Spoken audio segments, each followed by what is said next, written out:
आप सभी का आपके अपने यूट्यूब चैनल पर। दोस्तों, जैसा कि आप सब देख सकते हैं कि आरआरबी जीएसटी का जो है अभी फॉर्म फिलिंग चालू है और इसमें कई परेशानियां भी लोगों को आ रही हैं। आप लोग प्रयास करते रहें, फॉर्म आपका भरेगा, थोड़ा सा ट्राई करते रहें।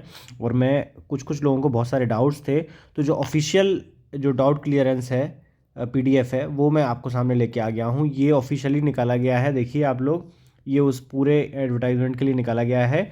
तो मैं अभी आपको बहुत सारे डाउट आपको कैटेगरी को लेके, ये वो 10 तरह के डाउट होंगे, वो मैं सारे इस पीडीएफ से आपको क्लियर कर दूंगा, वो भी जो ऑफिशियली रेलवे द्वारा जारी किया गया है। ठीक है, इसके अलावा मैं आपको बताना चाहूँ कि आप कमेंट सेक्शन में हमारा जो टेलीग्राम की लिंक है वो आप जाके ज्वाइन कर सकते हैं, हमारा टेलीग्राम ग्रुप। उस पर हम सारे नोटिफिकेशन, सारे जो भी अपडेट्स होते हैं वो वहाँ पे अपडेट करते रहते हैं। इसके अलावा जो आप ट्रांसलेशन के लिए सॉरी, जो ट्रांसलेशन के लिए जो क्लास लेना चाहते हैं, ट्रांसलेशन के लिए एवेल्यूएशन कराना चाहते हैं, सॉरी, जो आप लिखेंगे, हम टॉपिक्स देंगे आपको, हम आपको पैसेज देंगे, आप उसको ट्रांसलेट करिए और हम उसको एवेल्यूएट करके देंगे कि आपने कहाँ गलती की, कहाँ आपने अच्छा लिखा।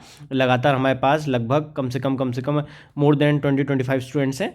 उस बैच में उस अलग अलग लोगों का इंडिविजुअल जो हमारा एवेल्यूएशन का काम चल रहा है उसमें शामिल होने के लिए आप हमारे नंबर 8882204026 पर व्हाट्सएप मैसेज कर सकते हैं। कॉलिंग अवॉइड करें, क्योंकि हमारे पास, जैसा कि आपको पता ही है, काफ़ी लोग हो गए हैं, तो उस हिसाब से अब क्या है, दिक्कत है कि बहुत सारे लोग कॉल करते हैं तो कॉल पिक करना पॉसिबल नहीं हो पाता है। ठीक है, आप इस पर हमें व्हाट्सएप कर सकते हैं और व्हाट्सएप पे हम आपको रिप्लाई कर देंगे। चलिए, अब हम आते हैं मेन टॉपिक पे। CN07 आप देख सकते हैं, जो हमारा ये है, हमारा रिक्रूटमेंट है। चलिए, इसमें हम देखते हैं आगे। What is the opening date of application? 7 जनवरी से चालू है, आप सभी को पता है। What is the closing date? Closing date 6 फरवरी को रात को 23:59 है ना, ध्यान रखिएगा, ये टाइम है इसका। ठीक है, payment of fees, payment of fees के क्लोजिंग का जो टाइम है वो 8 फरवरी 25 है 11:59। ठीक है, मॉडिफिकेशन कब से होगा?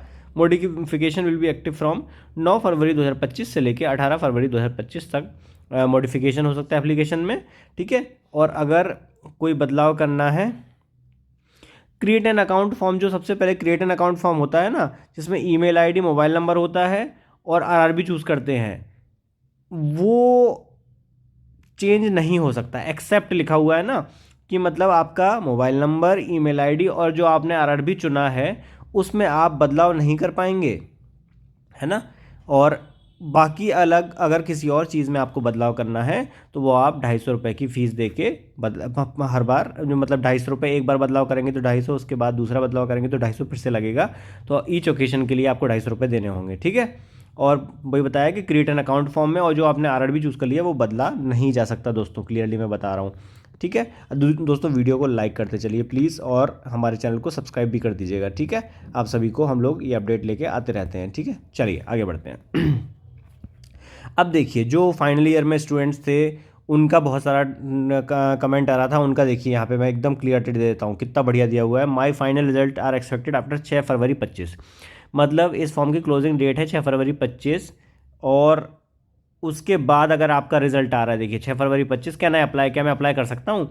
नो, क्लियरली रेलवे ने बोल दिया है, candidates waiting for final result और prescribed education qualification are not eligible to apply. ठीक है, जिनका रिजल्ट 6 फरवरी 25 तक नहीं आया है वो एलिजिबल नहीं है। लेकिन तरीका क्या कहता है कि आप, हो सकता है कि आप प्रैक्टिस के लिए भले ही चाहें तो दे सकते हैं। ठीक है, आपकी मर्जी है, पर ऐसा आप एलिजिबल नहीं है। Candidate should possess prescribed educational technical qualification on or before closing date. मतलब ऑन पेपर आपका 6 फरवरी 25 से पहले आपके सारे रिजल्ट आ जाने चाहिए, तभी आप इस रिक्रूटमेंट के लिए एलिजिबल हैं। ठीक है, what is the requirement for create an account? ये तो काम का नहीं, I have created an account for, हाँ, जिन्होंने CN 124 के लिए क्रिएट किया था उनका क्या है? जिनने CN 124, ये जो रिक्रूटमेंट है इसके लिए अगर आपने कोई अकाउंट क्रिएट किया हो तो आपको CN 70 2024 के लिए अलग से क्रिएट अकाउंट करने की ज़रूरत नहीं है। ठीक है, ये चीज़ इसमें क्लियरली दी हुई है। ठीक है, what is the procedure? Create account काम का नहीं है। How can I add create account? हाँ, देखिए, क्रिएट एन अकाउंट में जो डिटेल रहते हैं, ईमेल हो गया, आपका आरआरबी चूज़ जो किया है, मोबाइल नंबर, वो can not be edited any details in create an account once the account is created. एक बार क्रिएट होने के बाद वो चेंज नहीं हो सकते, वो कांस्टेंट हो गया, वो फिक्स हो गया है। ठीक है, हालांकि अभी जैसे फॉर्म खुला है in case of genuine reason candidate में send request email to rrbhelp@csc.gov.in। ठीक है, दिख रहा है क्लियरली, rrbhelp@csc.gov.in पर मेल करिए। ठीक है, अगर क्रिएट एन अकाउंट में अगर आप बदलाव चाहते हैं तो हो सकता है वो कंसिडर कर लें, एकदम गारंटी नहीं है, तो आप इस पर मेल कर सकते हैं। ठीक है, with necessary documents and the case will be examined and suitable decision will be taken in such cases. The necessary modification will be done at back and candidate will be informed on their registered email. मतलब आप mail भेजेंगे, फिर उसके बाद वो आपको reply करेंगे कि उनने आपकी रिक्वेस्ट को कंसिडर किया है या नहीं किया। अगर कर लिया तो बदलाव कर देंगे, नहीं किया होगा तो फिर बदलाव नहीं हो सकता। ठीक है, तो आपको इस ईमेल पे लिखना है अगर आपको क्रिएट एन अकाउंट डिटेल्स में चेंजेस करने हैं, जैसे मैं ईमेल आईडी, मोबाइल नंबर और आरआरबी। ठीक है, चलिए आगे बढ़ते हैं। What is the next procedure after create an account? तो क्रिएट एन अकाउंट के बाद तो अप्लाई करना है। कैन मोबाइल नंबर भी use for filling of application? हाँ, अच्छा, कैन मोबाइल भी यूज, अच्छा बोल रहे हैं कि मोबाइल से क्या फॉर्म भर सकते हैं, तो बोल रहे हैं कि मोबाइल में कुछ मॉड्यूल काम नहीं करेंगे अच्छे से, इसीलिए आपको डेस्कटॉप और लैपटॉप उपयोग करने की सलाह दी जाती है। What is the procedure to log in? Procedure तो मोबाइल नंबर से हो जाएगा। पे लेवल्स क्या क्या हैं? ठीक है, can I submit common application for different पे लेवल्स? हाँ, कॉमन एप्लीकेशन भरा जा सकता है डिफरेंट पे लेवल्स अगर आपकी एजुकेशन क्वालिफिकेशन आपके पास है तो। ठीक है, can I apply to different RRB for different pay level? ये देखिए ये कितना इंपॉर्टेंट है ना। Can I apply to different RRBs for different pay level? No, clearly है, candidates are allowed to apply for one RRB only as per the pay levels as they are eligible. मतलब आप अलग अलग RRBs में form नहीं भर सकते। मतलब एक पोस्ट के लिए आरआरबी आपने गोरखपुर में भर दिया, एक पोस्ट के लिए भोपाल, एक पोस्ट के लिए बिलासपुर, ऐसा नहीं, पॉसिबल नहीं है। आपको जो भी फॉर्म भरना है आपको एक ही आरआरबी के अंडर भरने होंगे, भले ही आप उसमें 10 पोस्ट के लिए एलिजिबल हो तो 10 फॉर्म भर सकते हैं। समझ गए मेरी बात को? कोई डाउट हो तो कमेंट सेक्शन में पूछ लेना, कमेंट्स में पूछ लेना, और वीडियो को लाइक भी कर दो तुरंत से जो देख रहे हो। Can I apply for more than one RRB? ये देखिए ये भी बहुत इंपॉर्टेंट है। नहीं, यू शुड नॉट है, no you should not applying for more than one RRB will result in rejection of all application. मतलब आपके सारे जो भी आवेदन हैं वो रिजेक्ट कर दिए जाएंगे and will lead to debarment from all future examination of RRB and RRC. देखिए कितना स्ट्रिक्टली दिया हुआ है कि एक ही आरआरबी से अप्लाई करना है, जो भी करना है एक ही आरआरबी में करना है, दो आरआरबी की उसका भी सोचना भी नहीं है। Can I apply multiple application to same RRB? No you should not, मतलब एक ही पोस्ट के लिए, है ना। No you should not multiple application to same RRB result in rejection of all application will lead to department from all future exam. मतलब एक ही RRB के अंदर मल्टीपल पोस्ट के लिए चलेगा, लेकिन ऐसा नहीं है कि उसी में 2-3 फॉर्म भर दिया आपने सेम सेम सेम सेम, वो नहीं चलेगा। ठीक है, लेसिक सर्जरी कंडीशनल एलिजिबिलिटी है। और what should I do if I don't have Aadhaar? अगर आपके पास आधार नहीं है तो क्या किया जाए, ये सब देखिए, ये सब डिटेल्स हैं, इनमें से कोई दे सकता है। ठीक है, ये तो उतने काम के नहीं हैं। Can I choose my chosen RRB? जो आपने आरआरबी चुन लिया है, क्या मैं इसमें बदलाव कर सकता हूँ? तो क्लियरली लिखा है नहीं, you can not change the chosen RRB after submission of application. एक बार आपने सबमिट कर दिया फिर आप आरआरबी में कोई बदलाव नहीं कर सकते। ठीक है, can I edit my details during application process? हाँ, जब आप फॉर्म भर रहे हैं उस दौरान आप बदलाव कर सकते हैं अपने डिटेल्स में। फ्री ट्रैवल अथॉरिटी के लिए कौन कौन एलिजिबल है? तो एससी और एसटी पीपल एलिजिबल हैं फ्री ट्रैवल अथॉरिटी के लिए। ठीक है, और ठीक है, अभी यहाँ तक क्लियर है सभी को? चलिए आगे बढ़ते हैं। और ईबीसी के बारे में दिया हुआ है। What is the crucial date for reckoning age? हाँ देखिए ये भी बहुत इंपॉर्टेंट है। ठीक है, ये भी बहुत इंपॉर्टेंट है। The crucial date for reckoning age is 1/1/25। मतलब जो उम्र कैलकुलेट करने के लिए जो तारीख है वो 1 जनवरी 2025 है। इस पैराग्राफ में दिया हुआ है अधिक जानकारी के लिए। ठीक है, 1/1/2025 से गणना की जाएगी उम्र की। What is the crucial date? EW state. हाँ ये देखिए ये भी बहुत इंपॉर्टेंट है। सर्टिफिकेट को लेके जो भी कन्फ्यूजन था कि एससी एसटी ओबीसी स्टेटस के लिए क्या है, जो भी रिजर्वेशन चाहते हैं must ensure that they possesses the certificate. 6 फरवरी 2025 तक आपको सर्टिफिकेट बनवा लेना है। ईडब्ल्यूएस ओबीसी एससी एसटी जो भी है सर्टिफिकेट, आपको जो भी रिजर्वेशन आप ले रहे हैं वो 6 फरवरी 2025 तक बन जाना चाहिए। ठीक है, for submission of online application of the CN during DV document verification के समय such candidate should produce their original caste community certificate in prescribed format valid as on closing date for online application. मतलब जिस दिन इस form की last date है, मतलब 6 फरवरी, उस दिन से पहले आपका सर्टिफिकेट बन जाना चाहिए। क्लियरली ये दिया हुआ है, इसका बहुत ध्यान रखिए आप लोग। ठीक है, EWS के बारे में दिया है, फी कंसेशन के बारे में दिया है। Who should produce NOC at the time of DV, NOC किस किस को लगेगा, ठीक है। Ex serviceman candidate who have already secured civil employment, ठीक है।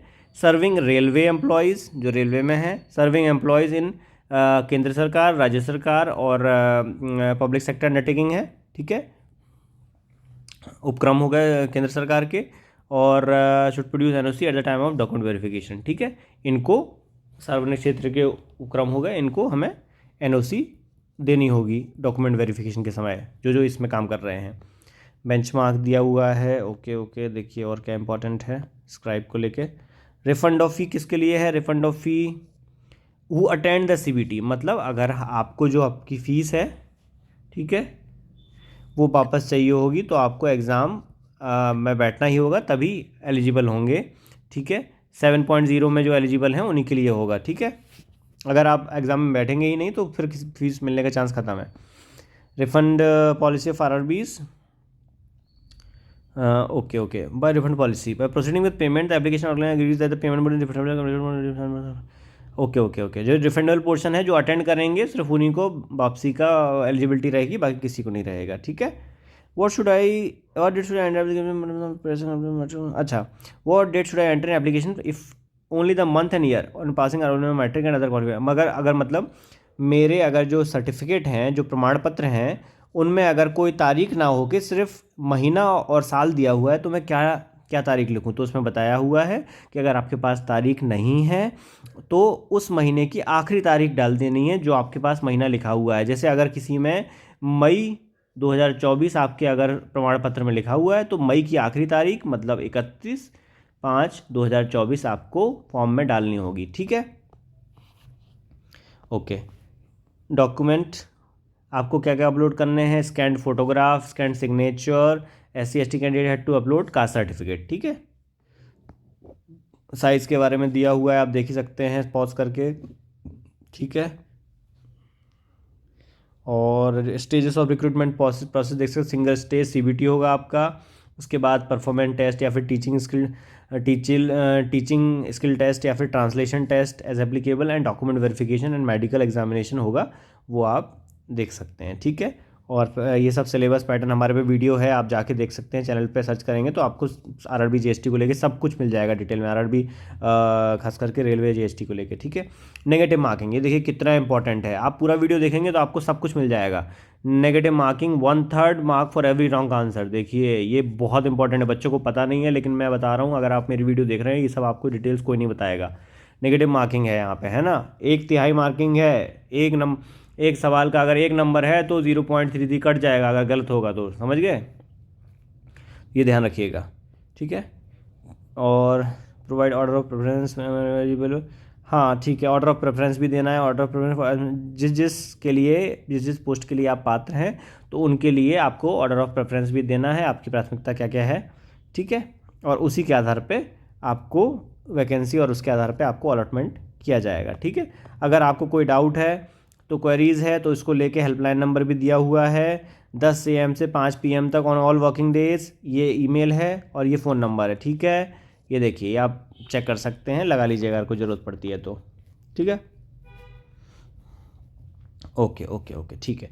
तो यहाँ तक ये मैंने आपको सब चीज़ क्लियरिटी दे दी है, नेगेटिव मार्किंग भी दे दी, SC/ST EWS के बारे में, सर्टिफिकेट कब तक का होना चाहिए और रिफंड किसके लिए होगा, सब कुछ मैंने डाउट क्लियर कर दिए हैं। आप एक लाइक बस करके जाइए प्यार से, और हमारा जो वीडियो कोर्स आने वाला है RRB GST का, अगर खुद से पढ़ सकते हैं बहुत अच्छी बात है, नहीं तो हम आपको एक ही प्लेटफॉर्म पे सब कुछ प्रोवाइड करा देंगे, उसके लिए भी कोई दिक्कत नहीं होगी, सस्ते से पैसे में कोई दिक्कत नहीं है, आप लोग वहाँ पे एनरोल कर सकते हैं और पूरा कंप्लीट कोर्स करके इस एग्ज़ाम को क्वालिफाई कर सकते हैं, ठीक है। तो सब्सक्राइब कर दीजिए चैनल को, है ना, सब्सक्राइब कर दीजिए और वीडियो को लाइक कर दीजिए और हमारे साथ बने रहिए। टेलीग्राम चैनल के लिए मैं आपको कमेंट में लिंक दे देता हूँ, उसको दबा के आप टेलीग्राम चैनल पे आ जाइए, वहाँ पे हम अपने सारे अपडेट करते रहते हैं, ठीक है।